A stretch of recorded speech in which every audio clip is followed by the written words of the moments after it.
Hello there, gang, and welcome to another episode of Displaying Model Behaviour, the Earth's mightiest action figure video podcast. So take off your pants, crack a beer, and let's talk toys. Let's talk about the nerdy news that you need to know about. It's the only news that matters. It's good news. And on today's show, Hasbro's Transformers finish getting wrecked, Marvel introduce a new trans character, and two of the greatest movies of all time are back in theaters. But as you know here on Model Behaviour, action figures always come first. Or sometimes not at all. So let's talk about them. First up, fellow YouTuber Earthworm94 has a video review of the new Maggot figure from Marvel Legends Bonebreaker Wave, and this is one in particular that I've been really looking forward to because Maggot kind of signaled the end of my X-Men love in the mid-90s, but we went out with a big bang with the trial of Magneto and the introduction of this weird, wacky character. And I always loved how wonderfully 90s and bonkers ridiculous he was. Like, what's his mutant power? Well, his digestive system are two robot maggots. Wait, robot maggots? How is that a mutation? How does any of that work? Doesn't matter. I'm sure it was explained later, but ultimately we got this crazy, huge, big, jacked up, grey-skinned, purple pant, big shoulder pad, blue trench coat, weird-looking bonkers character, and I'm really excited to add him to the collection. So kudos to Earthworm for the review. Go to his channel to check that out, and I look forward to adding him to my 90s X-Men collection. Speaking of the X-Men collection and Marvel Legends in general, Dan Yun, the representative, or one of the main representatives of Marvel Legends, put out a little tweet the other day, basically saying, next Friday, prepare your wallets. Again, and every time Dan does something like this, it normally follows with a whole bunch of reveals. They're going to cost us a lot of money. And I'm not even mad about that because I'm just kind of like, I'm back into loving Marvel Legends again. It was a little bit for a little while there, but then Rhino came out and I was like, oh man, even for an old figure, you're so freaking awesome. And then I'm getting all caught up in the hype and the hoopla for the 60th anniversary Spider-Man figures. So whatever they bring out on the 20th, I'm excited to see, because it's interesting, what are we going to get? Because it's part of the 20th anniversary of Marvel Legends. They're doing new reveals on the 20th of every month. Makes sense. But we've had all of the first wave of anniversary figures all come out now, or be shown now. Toad was the last one. So now what's it going to be? More Spider-Man stuff? There's still a few more rumored Spider-Man ones, like animated Spider-Man, or the Spider-Manu, the Japanese Spider-Man, and hopefully a few others as well. So I'm just kind of on tenterhooks here. I'm peppering my wallet. Let's see what they got. Diamond Select have shown images of their Cobra Kai, it's the only way you could say it, figures. And there are good points and bad points of these figures. I think, first of all, they got the VHS style packaging. Absolute mwah, love that. Totally the same as the X-Men animated video packages. But honestly, I don't think it's fair to say like, oh, Diamond Select have ripped off of Hasbro. No, it's just, it makes sense. It's a good idea. I don't know if they necessarily saw that and went, oh, we're having that. Could just be that two people had the same good idea, you know? It's like, it turns out when I started doing a YouTube show, it's actually a whole bunch of people doing YouTube shows, but I think it's just coincidence. So these figures, the presentation is great. Like, I think that looks really, really cool. Such great nostalgic retro vibes. Johnny Lawrence looks decent, like the actor face likeness. I think we've been spoiled a little bit with some really good face likenesses, especially from Hasbro and their face scanning tech. Like, that's coming along really well. But Johnny Lawrence looks okay. Daniel LaRusso, though, boy, did they not pay the actor for his likeness, or has the sculptor never seen him before? Because is that going to be young Daniel or old Daniel, or someone who once shared an apartment with Daniel? It doesn't look like the actor, is what I'm saying. From what I can see of the pictures, I ain't that impressed. What do you guys think? But, you know, for me personally, I think it's a bit of a swing and a miss. But hey, I'm just not a big Diamond guy outside of like their monster-y sort of fantasy type figures. I think those are great, but when they start to do human-looking face sculpts, I don't know, they always seem to lose a little bit. So, jury's out on this one. You know, if you can't get perfect human likenesses, if it's all a bit uncanny valley, sometimes it's good to go in the opposite direction and just go total chibi cartoon cuteness. And that is what Nendroid have made a career out of doing, along with the Good Smile Company. And they have just shown images of Aloy from Horizon Forbidden West. I was about to say Zero Dawn. Nope, that was the first game. And this just looks super cute. Aloy's becoming a real kind of franchise character. It's a real shame because I haven't played the new Horizon game yet because it suffered the fate of coming out at the same time as Elden Ring. And everyone who wanted a fantasy open world sort of game went and played Elden Ring, myself included. And Horizon, I think, didn't get as much recognition as it deserves because apparently it's superb. And I think that happened the first time, with the first Horizon game. I think it came out at the same time as either Arkham Knight or Metal Gear 5. And it's like, oh man, we just can't catch a break here. So I highly recommend going to play that game like I will eventually when I'm done with Elden Ring. But in the meantime, you got this cute little Aloy figure and she looks adorable. Less cute is the Judge Dredd franchise, and Hiya have shown their newest figure in their line, in their 1/18th scale line, which is Judge Hershey. And she looks kind of mean and stern and judge-like. That's all I can really say. You can check out the pictures. 1/18th scale, you know me. If you're watching this show, you know me intimately. 1/18th doesn't do it for me. I'm a bit of a size queen, but not too big, McFarlane. I like my 6-inch 1/12th scale figures. That's the sweet spot. So I'm looking forward to when Hiya do their 1/12th scale Judge Dredd and apparently Robocop as well, when we get our mitts on those. Hoo-ha, that's going to be a game changer. In the meantime though, if you like this kind of scale, then Judge Hershey, she's going to be a great addition to your set. Speaking of McFarlane, they have revealed their Target exclusive Martian Manhunter. Now, this is one that's going to stick in a few people's craw, and I understand that, okay? I'm with you. It's a Target exclusive. So if you don't live near a Target, you might be SOL. Simply out of luck. And that's kind of a shame, because I think a lot of people would like this classic Martian Manhunter to go with the rest of their classic JLA, because we did just get a Martian Manhunter, but he's in a slightly different costume. I don't know if that's his like current look or what the version is. That's a bit too much of a deep dive DC for me. I only like to paddle in the deep sea DC waters, is what I'm trying to say. I don't like to go up to my nipples, basically. That's a bit too much deep in the DC lore. But this new classic Martian Manhunter, words are hard today. That's the one that people really want. You know, it's always the classic designs that people want. So making it a Target exclusive, that's going to be a little bit of a shame. So if you're after him, I hope you can find him. Because, I mean, come on, what's the JLA without Martian Manhunter? Exactly. I don't know. Don't read them. And now we've got a real fun one from Premium DNA, which is a new company I've not heard of. Or it might be an old company I've not heard of. Either way, I've not heard of it, so it's new to me. They have shown images of their first figure from their new Earthworm Jim line. This is something that's got a lot of nostalgia for me, and I'm very excited to see. So we have Bob the Killer Goldfish and number 4. There we go, that's 4. So this is one that's actually really kind of cool to see, because I grew up with Earthworm Jim. Earthworm Jim! The soil he did crawl. I could go on with that, but I won't because I don't want people clicking off, well, if you haven't already. So yeah, this is one of the main villains from Earthworm Jim. Such a fun design. You've got the super intelligent evil goldfish who just gets carried around by these sort of brain dead minions in his goldfish bowl. So this looks great. The sculpting, the paint, the what looks like the articulation, it looks really, really pretty. So I don't have any word on a price yet, but I'm just going to watch this very closely, because if we get a whole wave of Earthworm Jim figures, that could be super fun. Now, what's interesting is I saw someone comment under the article revealing this saying, I want to get this, but I don't want to support DNA because they got their money from Megalopolis, which there was like a controversy thing. I don't know anything about this, so probably shouldn't have even mentioned it, but I have now. So I'm going to go do some more research, because I've heard of Megalopolis. They're like an online retailer, or they were. I don't know. This is a thread I need to start pulling, so I'm going to get back to you on this one.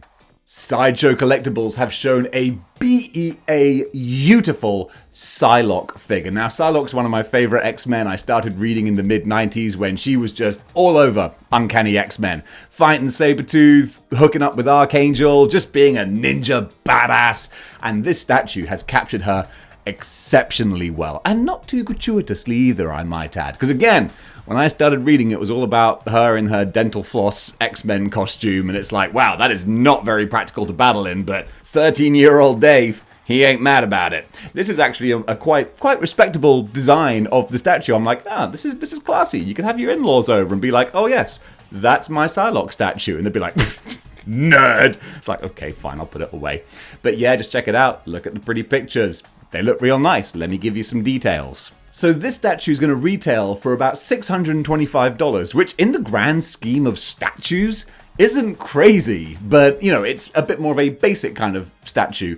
But also, don't worry, it's not going to come out until between like April and July next year, so you've got plenty of time to save up for her. But yeah, you know me, I don't get statues, but I like showing off pretty stuff, and this is a pretty statue. Hasbro have also shown off their final Wreckers action figure, completing their Transformers Wreckers set, which is very satisfying. We've got Twin Twist, and Twin Twist is one that I do vaguely remember from my youth. I remember the two drilling nose cone tank type Transformer, so that's a fun little harkening back to a simpler time. But it looks like a decent addition. I'm still not... I just, you know, there's always a problem with Transformers. Because of the fact that they transform, it means they can't have complex, cool-looking designs. Well, they are complex. Lord knows they're complex. But because of that, they can't just go for more aesthetics. It has to be functionality. And I like aesthetics over functionality.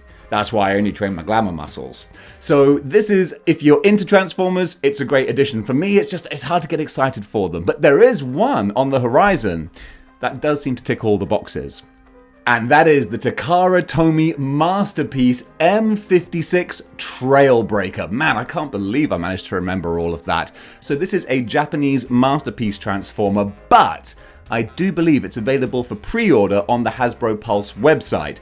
And these masterpieces, they hit the sweet spot most times, because I had the first masterpiece Megatron, and like, it's the best they could do, I guess, but spindly-legged MP02, I think it was, Megatron, yeah, he didn't look great, but now they've really got him down to a fine art. But that's a rabbit hole I don't want to go down, because if I got one, I'd have to get, like, all of the ones available from the 86 movie, which is pretty much most of the characters now, so I'm gonna just, you know, stand to one side. But if you want to get some classic G1 Autobots and Decepticons, this Trailbreaker, yeah, both in vehicle mode and robot mode, looks terrific. So yeah, if you want him, you can go pre-order him.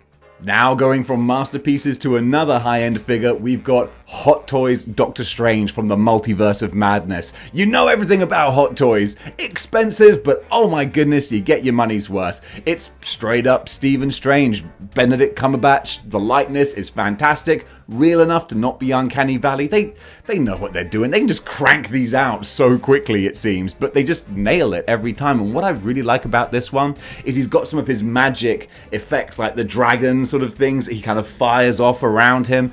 That's really cool. And that's something I loved from Multiverse of Madness, was that the wizards actually fought with like interesting magic. I remember being so bored to tears in the Harry Potter movies where it's like, I can do anything, so I will fire this beam at you. And it's like, well, I can defend any way I want to, so I will fire my own beam and we'll just stand here. I'm like, seriously? This is the best you can do. Wow. What a masterpiece. So actually seeing proper wizards fighting like wizards, that's really cool. So this statue, well not statue, but action figure encapsulates? The hell am I even saying? I'm not editing this. So yeah, it looks really cool. Don't have a price yet. Do I have a release date? Yeah, third or fourth quarters of January 2023. Third or fourth quarters of January 2023. Yep, that makes sense. So you got a long time to save up for it, whatever the price might be, but come on, you know it's going to be about $250 give or take, so start saving now. Cowl collectibles. This is an interesting one. I like to go off the beaten path sometimes. This is one of the creators that you can often get distributed through 5K. So it's a whole different sections to go through, but they've shown images of their new generic female body. And this is interesting because it's one that customizers would hopefully get a real kick out of, because it is just like it says, a generic female body that you can then use to either turn into whatever kind of character you want, or you could use it if you're an artist for like action figure poses and all kinds of stuff, for like references, all that kind of thing. It just looks really cool, and I love that there's so much skill and talent and artistry that goes into making these kind of obscure figures. Like, you're never going to see them on the shelf at Target, but the actual work and mastery is always really, really impressive. Also, it's kind of funny that it's called a generic female, because I guarantee you, I ain't seen many generic females that look like that. That's like straight out of WWF, but still, very, very impressive looking, detailed figure. Thought it was kind of cool, just wanted to showcase it here, and if you're interested, you can probably Google 5K Toys, check out the website, and see when she's up for order. Going over to video game news now, and the Deadspace remake has got a release date of January 2023. So okay, it's a bit of a wait, over half a year, but man, Deadspace, that was a game changer back in the day when it first came out on like the original, no, it wasn't original Xbox, it was like Xbox 360, PS3 generation. Long enough to warrant a remake is what I'm saying. Although the original still actually plays pretty good, but genuinely, that kind of survival horror, I loved Resident Evil, and then you put Resident Evil in deep space. That's two kinds of horrors together that just worked so well. I literally was on the edge of my seat playing Deadspace. So if they're remaking this from the ground up with modern controls, modern quality of life improvements just to make the playing experience better, apparently they're using like 3D sound techniques and all the best kind of things to make this absolutely terrifying and beautiful, but in a horrific kind of way. And I am down to clown with this. I cannot wait to see what they do, because this is a great sort of era now for remakes and reimaginings. Resident Evil 2, that kind of set a bar real high. And there have been various other ones that I just can't think of now because, you know, brain no work good. But either way, looking forward to January Deadspace remake. It's going to be awesome. I'm calling it now. There is a Batman countdown. What's it a countdown for? Well, I have no idea. I don't know. A friend of mine sent me this and they were like, hey, check out this Batman countdown. Do you know what it's about? I'm like, no, I got nothing. So we can see it's ticking on down. We've got several days left, and obviously it's going to be an announcement for something. A game? A comic story? Another podcast? I don't know, but just color me intrigued. These little mysterious kind of marketing mystery type techniques, they work. They get my attention. I'm like, okay, all right, color me intrigued. Where are we going to go with this? Looks like it's got Joker-y kind of writing and stuff on there as well. I'm a little over the Joker now. I'm like, no, do some cool stuff with Batman's other villains. What people always say about Batman is he has the coolest rogues gallery, so, you know, use them. That would be nice to see. So whatever this countdown is, when it's eventually revealed, you know I'll let you know on here. Over in Marvel Comics news, they've just shown a preview of a new character who will be debuting in Marvel Voices Pride 1, which is a showcase of various LGBTQ characters in the Marvel Universe and introducing new ones as well. It's kind of cool. So they've shown us a character called Escapade, also known as Shella Sexton, I think is her name. And this looks like a fun addition to the 616. So this is a young Thief, I think, but she has the mutant ability to swap out things like characteristics or places of other people. It seems a little bit of a vague power, but I'm sure they'll kind of expand upon it as they go. But it seems like they're kind of tying in her mutant powers to her kind of identity as a trans person, and that's always been a big sort of crossover of the X-Men, has always been an analogy for minorities and acceptance and all that kind of thing. So I like where this is going. Marvel seem to be very good at having this kind of representation and incorporation without feeling like it's forced or just trying to pander at all, and that's nice to see. So yeah, the artwork looks nice. It looks like it's well intentioned and might even be telling a good story. So color me interested in this one. Now this is one that looks really fun. It's a little curiosity called the Marvel Anatomy Textbook. Let me just read off who this is by. So it's written by two people, Daniel Wallace and Mark Sumerak, and it's illustrated by Jonah Loeb. It is Loeb, that's how you pronounce it. So this book is exactly what you can see. Breaks down the actual anatomical sections of various Marvel characters to show how their biology works. And this kind of thing, I think is just fascinating. I love that. And the fact they show Venom there as well, I always kind of wondered about that, because I know the answer is there's no real answer. It's just however you want to draw it. But it always seems like, how could a human head fit in there? Like, it doesn't sort of work. Does the human head morph into this thing? Or is it just the Eddie Brock head with the symbiote around it? But when it opens its mouth really wide, that doesn't work. Oh, I've gone cross-eyed. So I know that sometimes just however the artist wants to draw it, it doesn't make sense. When Venom's mouth, Carnage is the same as well. Like, open so wide, you're like, there's no human head in there. But this shows technically what it should be. And it looks wicked. I love these kinds of things. So this actually comes out, funnily enough, on my birthday, September 27th. So I might just have to pick this up as a little present for myself, because I think the artwork looks super pretty, and just as a fun, curious little thing, this is really appealing to me. What wasn't so appealing to me was the MODOK TV show. It just... swing and a miss for me. Yeah, it felt like it had some of the right ingredients, but it just didn't come together to really do anything for me. It wasn't crass enough to be like really funny, and it wasn't sort of heartfelt enough to be really touching. It was just kind of like, it's kind of bland, to be honest. Very, very safe, very Disney going, let's appeal to the robot chicken, big mouth kind of demographic, but not entirely, because we want to keep the Disney Marvel brand, and just didn't work for me. I got a few episodes in and I was like, nah, it's better things to watch. So that has been cancelled as of now. So no second season for MODOK. And, you know, a lot of talented people worked on it. I think they just had constraints that stopped them from making what could have been a really, really good show. So hopefully all those people will go on to bigger and better things, but as far as the MODOK show goes, well, we hardly knew ye. Something that is doing very well is Avatar 2, or at least the hype, the build-up for it. Because I was saying in a recent episode that Avatar 2, is it the Way of Water, doesn't seem to really have that much hype, because it's been so long. So long. It's almost been as long as the gap between Return of the Jedi and Phantom Menace. That's how long it's been, by like a couple of years, which is just crazy. So I felt like, people aren't really that interested in Avatar. Guess I was wrong, because the trailer has set new records on YouTube as the most viewed trailer, beating out, funnily enough, Star Wars.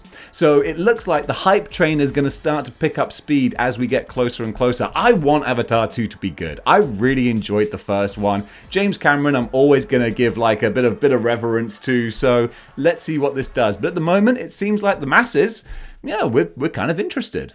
And a TV show that is doing very well is What We Do in the Shadows, which will begin its 4th season in July, which is great. I'm a big fan of Taika Waititi, and of course he's not as involved in this as he was originally, but still it's kind of got his fingerprints all over it. So I really enjoyed the first 3 seasons of What We Do in the Shadows. I think the cast, the stories, it's just whimsical, it's dark and gothic and kind of grim in places, but it's just got this sense of fun and lightheartedness that I really, really love. So yeah, July this year, obviously, What We Do in the Shadows comes back to our TV screens, and this is one I'm going to be really excited to watch.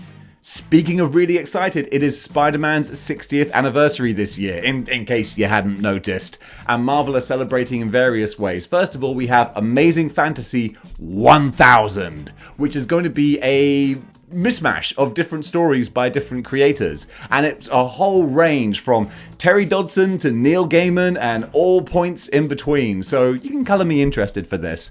I know that it's going to be an expensive comic, which is kind of annoying, but I just know that going in. I still, we grumble about action figures sometimes, but man, New release comic books are expensive, considering that you can normally blitz through them pretty quickly. At least when you spend a lot of money on an action figure, it's there for as long as you want it. But I digress. I'm still going to read it because I'm really interested in seeing what all these different creators do with the property of Spider-Man, and the stories that are apparently going to jump around different times, future, past, present, all that kind of stuff. This is one to look forward to. But it doesn't stop there, but it kind of does stop there because the Spider-Verse is going to come to an end. Kind of. We're going to get a third chapter to Dan Slott's Spider-Verse saga. So first of all, we had Spider-Verse, then we had Spider-Geddon, now we're getting the end of the Spider-Verse. Dan Slott's coming back to Spidey, and we're going to get another epic, from what I can understand. So, let's face it, also, nothing ends. They could do whatever they want to do, a big universal multiverse blow up. This is the end, no more multiverse. Until we decide that we want more multiverse. But just officially, that's what it's being billed as. This is the epic conclusion to the story that started in 2014, I think was when Spider-Verse first kicked off, and it's given us so much crazy, awesome stuff. Spider-Gwen, the Miles Morales Spider-Verse movie, No Way Home, some of them are more transgenderly linked than others, but there's some really great stuff that has sprung out of Spider-Verse, and if this is going to give it a big wrap-up, finish conclusion, I'm totally on board. So they're going to kick it off with Edge of the Spider-Verse, which is how they did most of these big events. They had these run-up issues, which showed different universes with different Spider people, and it looks like there's a Craven Spider-Man, there's a Black Cat Spider-Man, there's a Scottish Spider-Man with a kilt I would not want to look up when he's swinging over. It's going to be interesting. I'm totally down for it. In an interesting little bit of movie news, it comes out of like Hollywood Reporter and Hollywood Insider that Hollywood film studios in general are officially kind of not pandering to China anymore. I just realized there's a panda pun there, and it tickles me. But from what we understand, and when I say we, I mean the people who wrote the articles that I then read so I can regurgitate to you, is that film studios, not going to edit that, have kind of realized that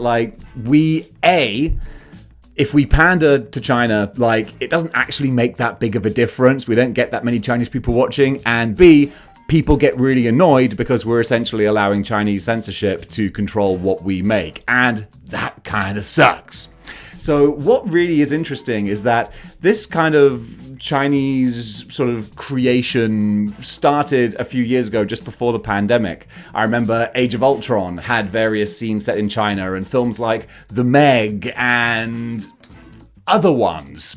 Mulan, all kinds of things. It was very let's make stuff for China. And a lot of it wasn't great. Mulan in particular was a terrible film, but that was more just the writing. I won't even get into that. But there are some really good things that came out of there as well, because there was a lot of representation of Chinese people, which you don't get that much of in Western cinema. So maybe the impetus for making Shang-Chi, for example, was to appeal to the Chinese crowd. But what we got out of it was a really great character and more representation of people who are often not shown in Western movies. So I really like that, and I hope it can continue. Recently, I watched Red, Pixar's Red. Absolutely fantastic. Full of Chinese mythology, Chinese characters, and I loved it. And I didn't sit there going, these people don't represent me. I don't like it. No, I just enjoyed it because it was a good story. And in fairness, there's such a diverse world of people in our Western world. It's lovely to see that diversity play out and not be pandering to the Chinese Communist Party that has been really just doubling down on giving cinemas over in China lists of films that they have to show a certain percentage of in a ratio to Western films. It's all various propaganda things, and it's just kind of grubby. And I think Hollywood studios are nah, we're kind of done with this now. So that's actually a really good thing, especially with Doctor Strange. Disney have said we're not editing out the gay, tiny little gay reference to human beings. We're not doing that, just like we didn't do it with Eternals. So those films are banned there, and Disney are no, well, we're just not going to do it then. All right, so kudos to that. And I appreciate, I'm saying kudos to a multi-gajillion dollar company who really is pretty soulless, but still, I'll say it. So that's kind of nice. So I hope that we can go forward with films that are just made to be good films, and we can still see Chinese characters represented, not because we want to appeal to the Chinese market, but just because it's nice to see this kind of diversity and other cultures and countries and ethnicities too. We've got a big old melting pot in this world, so it's nice to embrace it. And finally, going over to badass things at the cinema, both Robocop and the G.I. Joe animated movie are celebrating their 35th anniversaries and are getting re-released on the big screen. This is so freaking cool. I love it. I already have my ticket to go see 4K Robocop in the cinema. My favorite movie. Cannot wait to actually sit down and see this on the big screen. If anyone ever asked me, Dave, what's the one movie you'd like to see at the cinema? Robocop. It'll be the 10 bajillionth time I've watched it, but it'll still feel fresh to me.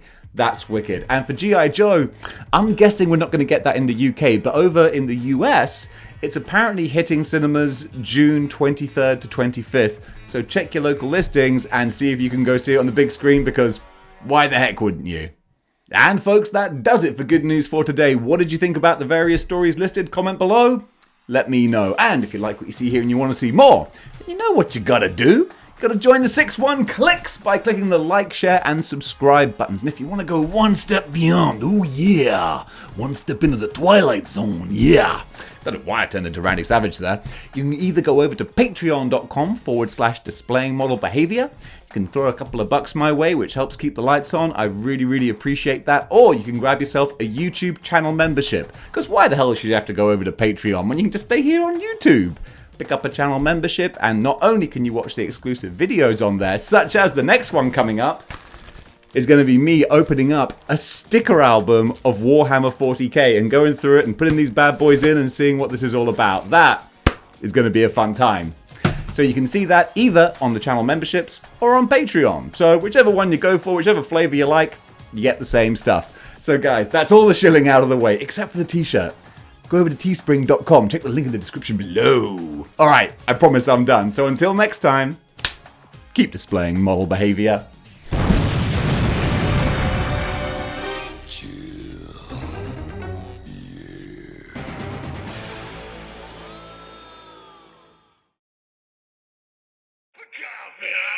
Coffee,